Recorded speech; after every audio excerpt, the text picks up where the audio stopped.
Suyday ilgiri olsun diye kılıç taktım canına.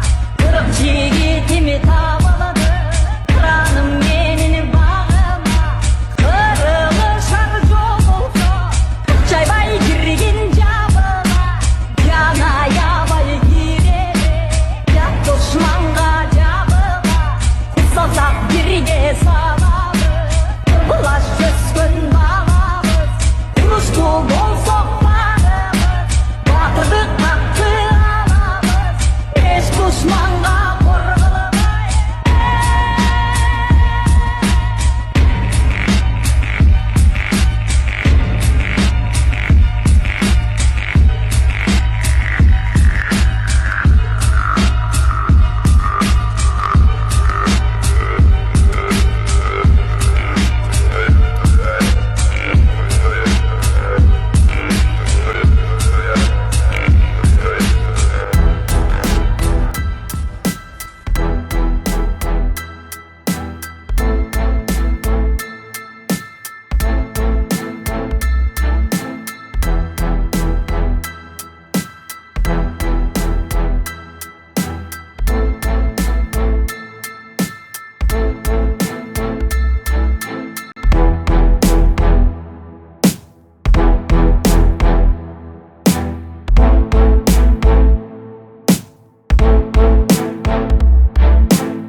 Assalamu alaikum, salamatсыздарбы, урматтуу Санжира YouTube каналыбыздын катталуучулары, көрүүчүлөрү, амансыздарбы?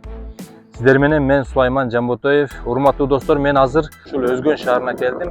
Өзгөн шаарынын байыркы тарыхы, 1000 жылдык тарыхын жана бүгүнкү күндөгү жашоо маданиятын сиздерге чагылдырып, сиздер менен бир аз маалыматтарды бөлүшөйүн деп чечтим. Жана андан сырткары эң эле негизги биздин бүгүнкү чыгарылышта бериле турган бул жерде Кыргыздын 7 кереметинин бири болгон Өзгөн шаарындагы мунара жана ушул жердеги 3 күмбөз тууралуу кененирээк маалыматтарды баяндап сиздер менен бөлүшөбүз достор. Алдыда кызыктуу мүнөттөр болмокчу. Бизден алыстабаңыздар, биз менен болуңуздар. Биз баштадык.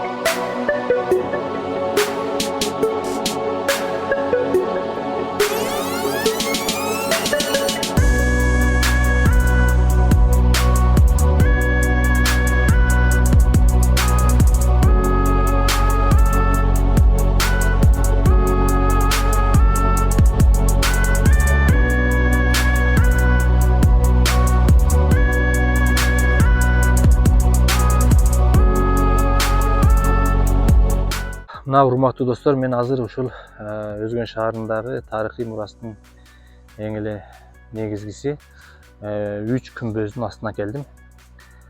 Биринчи ушул 3 күмбөздү түшүндүрүп айтып берейин. Андан кийин ар жактагы мунарага барабыз. 3 күмбөздүн мына ортоңкусу, ортоңку күмбөз 11-кылымдын аягында ошол мезгилдеги Карахани мамлекетин түктөгөн ханга курулган экен. Ошол ханга арналып анын сөөгү коюлганбы айтор ушул жерде 11-кылым аягында биринчи ушул имарат курулган. Андан кийин 1153-жылы наркы түндүк күмбөз курулат. Ал дагы ушул хандын урпактарына арналып курулган, анын дагы ичинде ошондой сөөктөр катылган дешет. Андан кийин 1187-жылы түштүк күмбөз курулат. Бул ошол Карахани аскерлеринин башчысына арналып курулган экен. Бул жерде дагы ошол баатырдын сөөгү сакталган деген улам маалыматтар бар. Ошол 10-11, 12 кылымдарда Өзгөн шаары жибек жолун байланыштырган маяк деп келишет.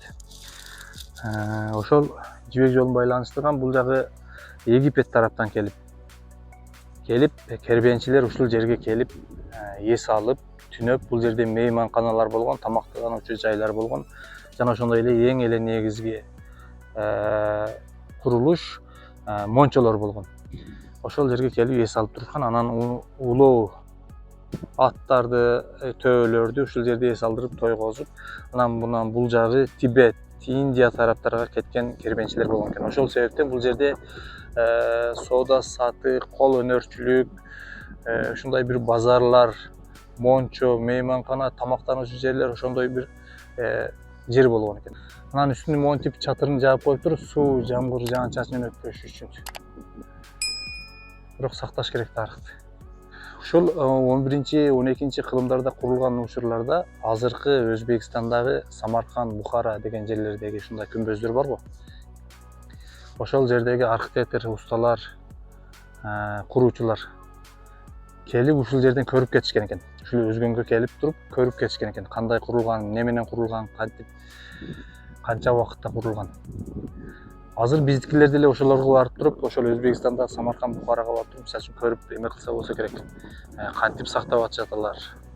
Аларга деле, Өзбекстанга деле дүйнө жүзү боюнча туристтер, адам саны үзүлбөйт. Келип көрүп кетишет. Ошондой биздикин деле ошондой кылып туруп сактап, бул эми ата бабалардан калган, ошол сактап калсак жакшы. Дагы канча жыл Кыргыз мамлекетине кызмат кылып турат. Колдон келишинче таза, жакшы кармаганга, сактаганга аракет кылыш керек.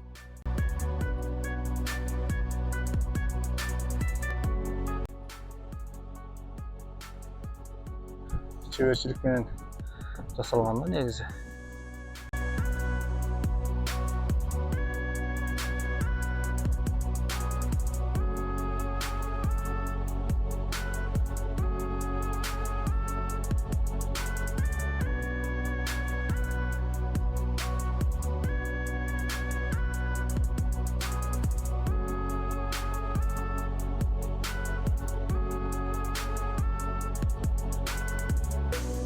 Ушунчалык чеберчилик, ушунчалык эме менен курулган экен. Мынаны кара.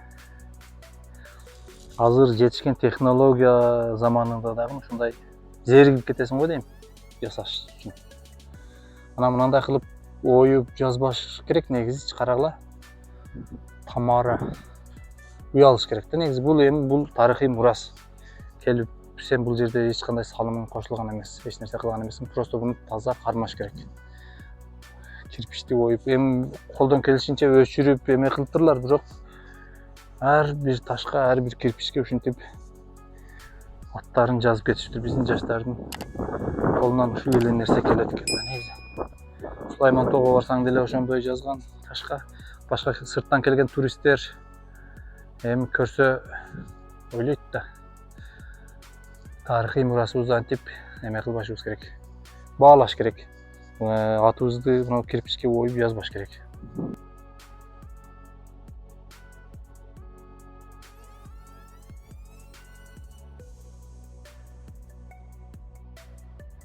Асты кара. Бул реконструкция болгондо мына балким Союздун учурундагы мына ичинде темири турат, арматура, бетон. Ошондо ушундай кылып туруп эме кылганбы же ошол 11-кылымда ушундай болгон, бетон менен эме кылган, таштан куруп тургузулган. Мына таштар бирок ошол 11-кылымдардан бери канчалаган адамдарды көрдүк, канчалаган издер калды бул таштардачы. Ушундай чеберчилик Өзгөн мунарасы жана Өзгөн шаарындагы күмбөздөр. Мына эшиктер өзүнчө бир башкача, карагай, бир кара карагайдан жасалган эшиктер. Оюм чийме ушундай болуп жасалыптыр. Сырты да.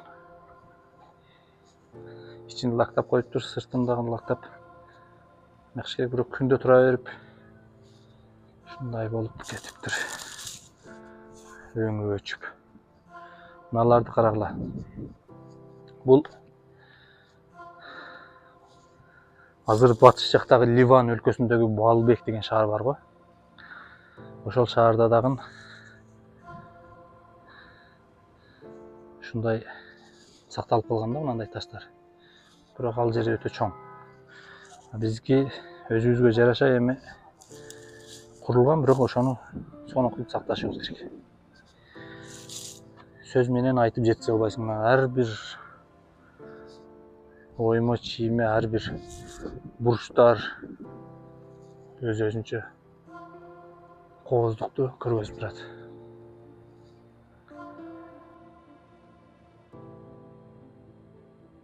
Темир менен үстүн жаап, бирок туура кылыптыр. Капталдарынан жамгыр уруп шамал менен тийиши мүмкүн, бирок үстүнөн өтпөсө болду.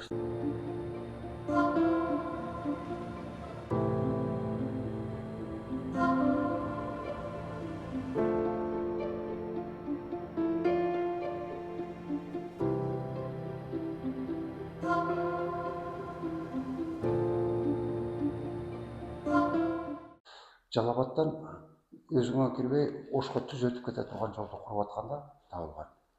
Булардын орточо жашы 2400-2700 жыл деп берип атышат археологдор. Бийиктиги 1,75 метр, 2,5 метр тереңдиктен табылган. Эми экскаватордун ковшусу адамдын колундай сезбейт экен, мына бирөөнү талкалап алып көрүп калып, анан экинчисин мындай чыгарып алганбыз. Буга дан сакталган. Буудай, арпа, күрүч, жүгөрү, анан ун, талкан сакталган. Жерди казып коюп, отургузуп коюп туруп сактаганда жердин салкындыгы менен холодильник катары көпкө сакталган. Бул түтүктөрүбүз болсо, өзгөндүн 1000 жыл мурунку таза суу түтүктөрү. 9 километр жогортон Карадарыянын боюндагы чоң булактардан сууну мындай чоң түтүктөр менен алып келип, мындай түтүктөр менен квартал болуп берилген. Бул түтүктөрүбүз болсо 1000 жыл мурунку мончолордон иштетилген сууларды кайра агызып кеткен түтүктөрүбүз. Ошол убакта архитектура, курулуш боюнча өзгөн эң алдыңкы шаарлардын бири болгон Орто Азияда. Чыңгыз хандын талкалап кеткенден кийин кичинекей айылдай болуп калган. Ошондон кийин борбор шаардык статуска жеткен эмес өзгөн. Орто Азиядагы соода кичинекей шаарчасы катары калып калган. Мына сүрөт 1906 жылы тартылган сүрөт. Бул фотоаппарат менен тартылган. Муну тарткан Россия империясынын армиясынын полковниги, өзгөндө Ошто кызмат кылган, 40-жылдары атактуу маршал болгон, 45-жылдан өмүрүнүн акырына дейин Финляндиянын президенти болгон Карл Густав Маннергеймдин тарткан сүрөттөрү. Бул сүрөттү дагы Карл Густав Маннергейм тарткан. Биздин мунаранын акыбалы. Мунарабыз 1902 жылкы жер титирөөлө үстүнөн түшүп калган. 1923 жылы жергиликтүү элдин оңдогону, 1974-80 жылдардагы мамлекеттик реставрациядан кийинки азыркы турушу. Бирок мунарабыз 17 метрге кыскарып калган.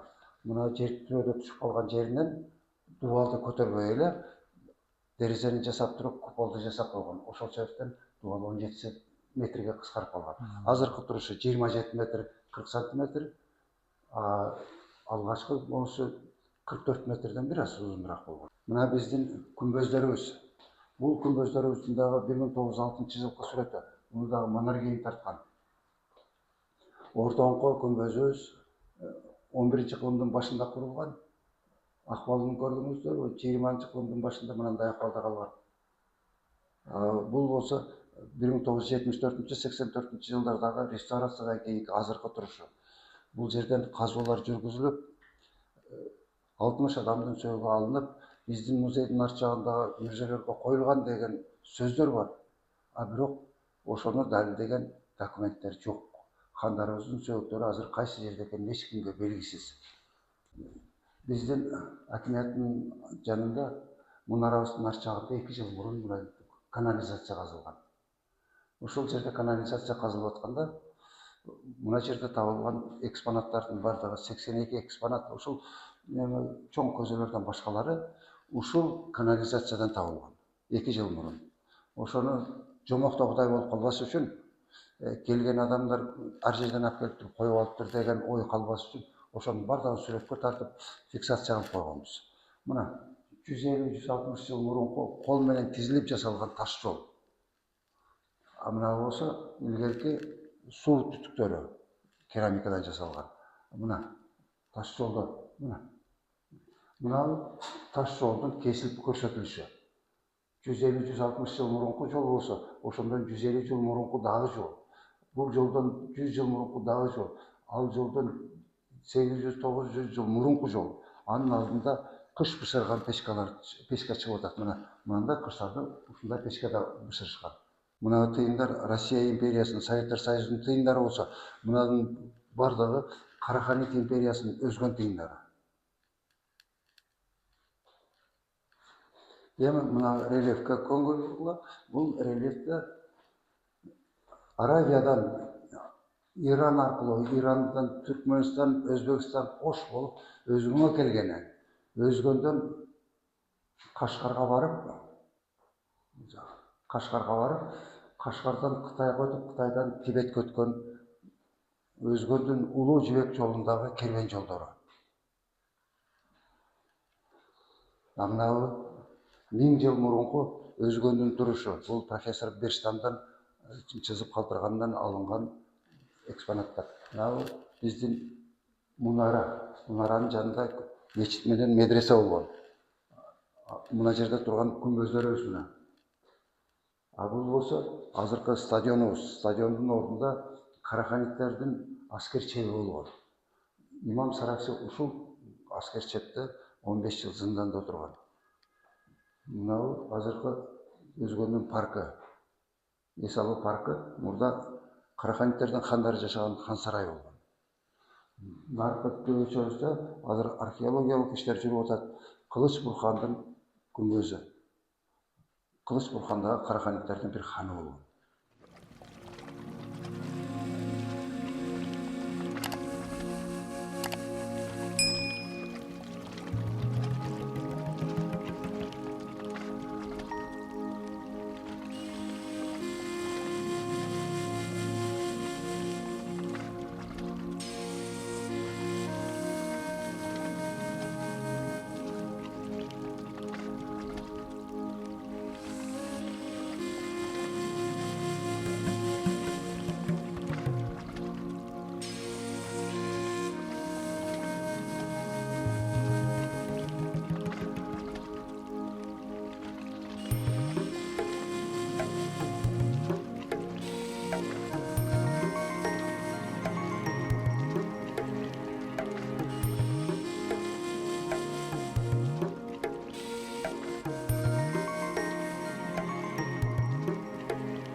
Толук кирпичтен курулган.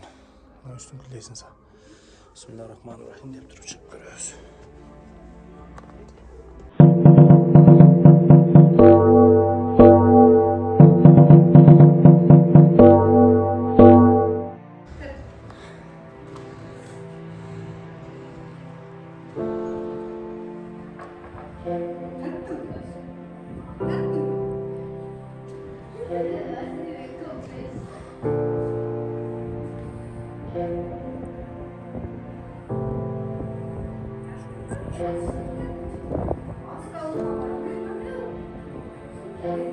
Күмбөз.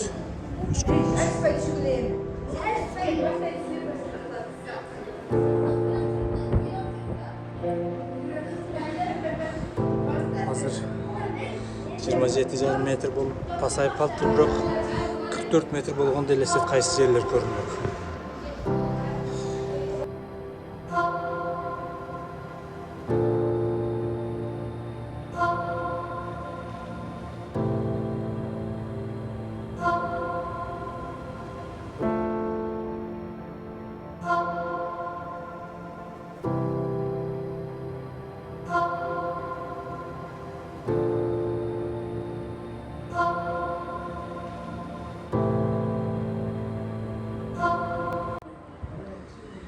астындагы кирпичтен эме кылып туруп, мына центр экен.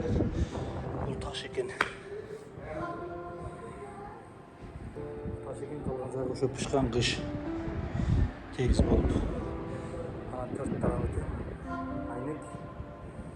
Өзгөндүн төрт тарабыны келген душмандардан коргоп кырап турган экен да. Азыр бул 27,5 метр. Элестет, эми 44 метр болгон кезинде кандай болгон, кайсы жерлер көрүнгөн.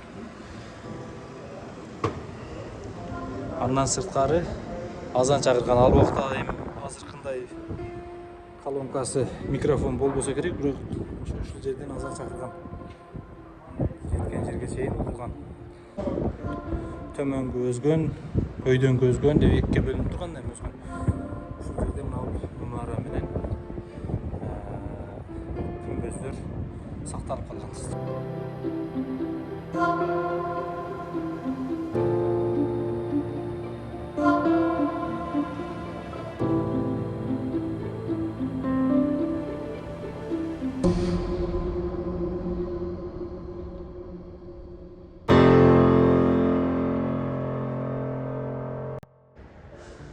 Бул башында алгачкы жол курулганда 44 метр болгон экен, аябай эле бийик болгон экен.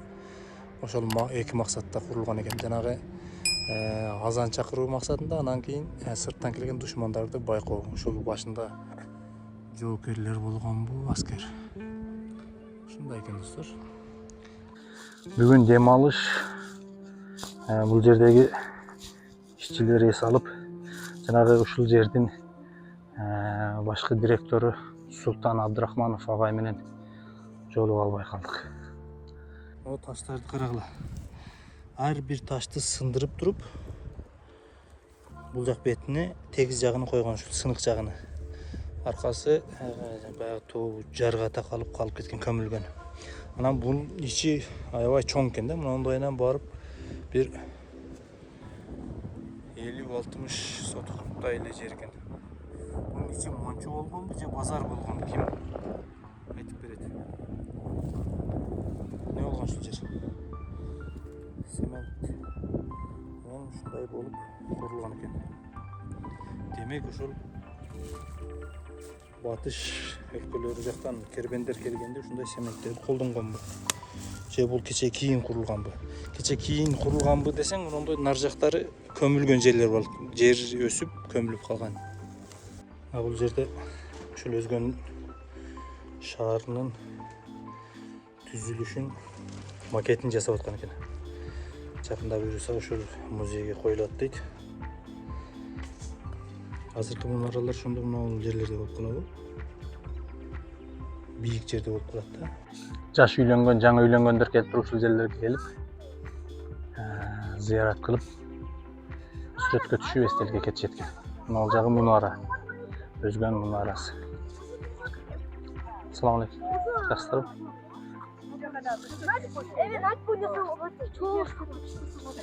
Қандайсыңдар? Жақсылар ма? Урматтуу достор, түндүк күмбөздүн ичиндеги бейит башындагы белги таштар дейт. Ошол могул айланадан мүрзөлөрдөн чогултулуп чачылып кеткен ушул таштарды алып келип ушул жерге музей кылып коюптур. Ар бир таштын өзүнүн аталышы, өзүнүн бир маалыматтары бар экен. Мондо маалыматтар жок экен. Бул таштарды бирок карасаң аябай тегиз, бир аппарат болгарка менен кескендей тегиз. Ушулар балким ушу бейиттин башына коюлган таштар экен. Мына белгилери жок. Мына таштар ушул таштар деген тегирмен болушу мүмкүн. Будайды салып туруп, муну айландырып ун тарткан. Мына таш эмне кызмат кылган экен билбейм. Ортосуна бир деме жанчы буга деле ушундай эме кылган бекен. Бирок бул таш эмес. Бул бир чопо сымал нерседен жасалган нерсе экен. Мына таш. Мына же ташты ушундай кылып туруп тегиздеп эме кылганбы, бир карагыла станоктон чыккандай жылма. Ошол мезгилде 11-12 кылымда кантип ушундай жасаган деген суроо келет. Мына ташты. Бул таштын дагы өзүнүн бир маалыматы бар экен. Бул таш дагы ошол күмбөзгө коюлган. Мына жерде араб, фарс тамгалары менен жазылган жазуулары бар экен. Мынанда дагы ошондой.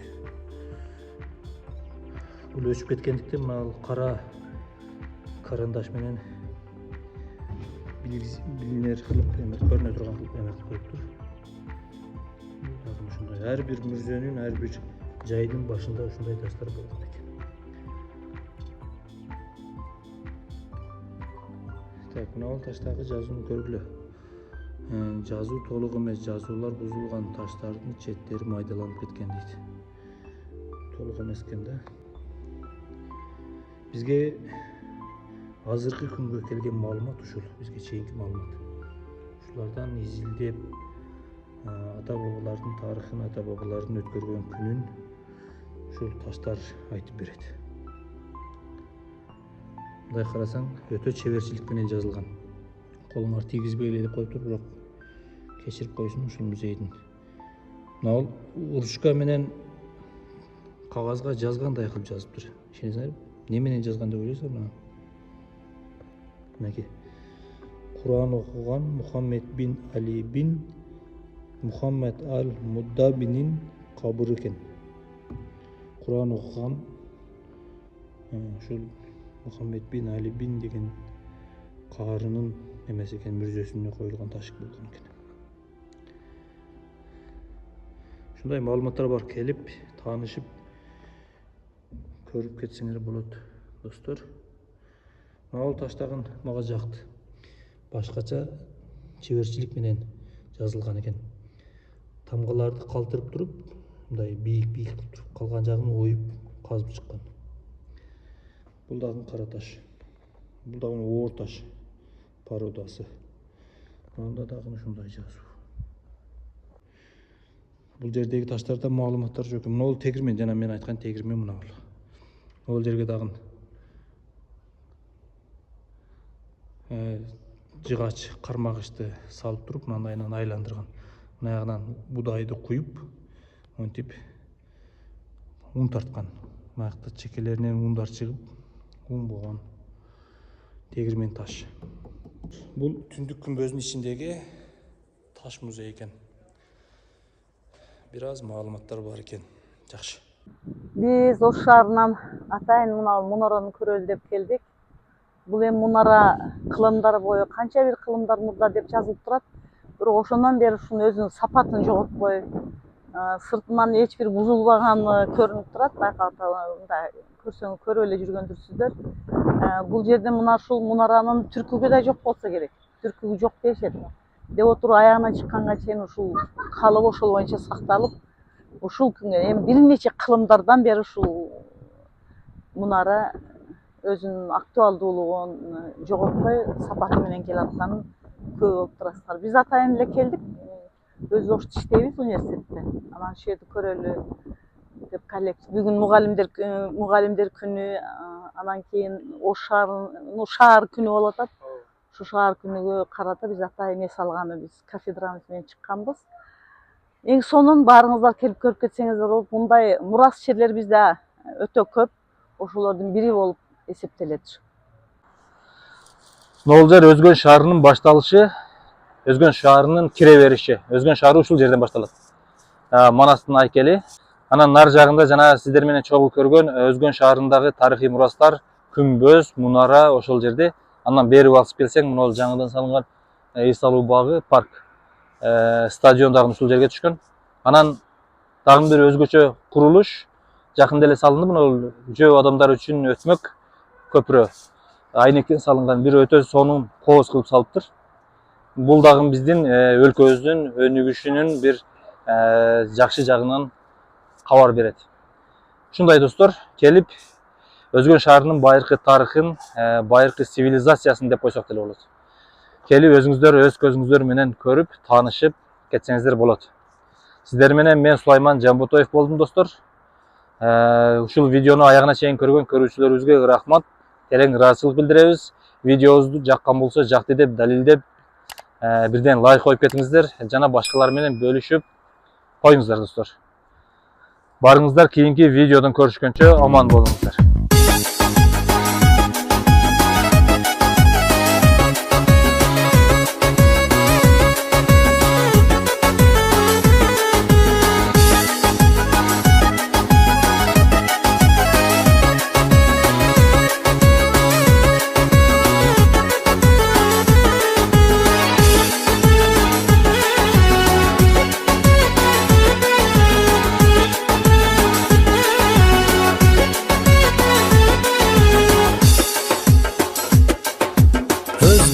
жака бир келип кетең сулуу, өзгөмеси сөзүң күтөм дедің сулуу. Өзгөн жака бир келип кетең сулуу, өзгөмеси сөзүң күтөм дедің сулуу.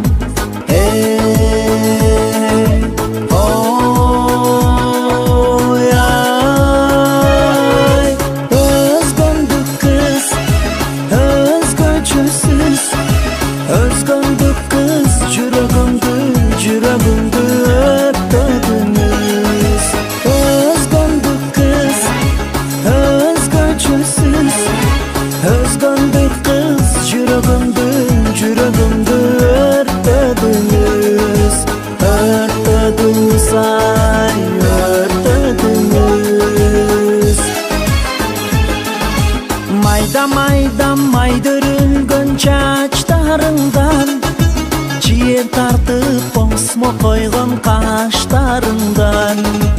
Майда майда майдырылган чачтарыңдан, чиен тартып оңсмо койгон каштарыңдан.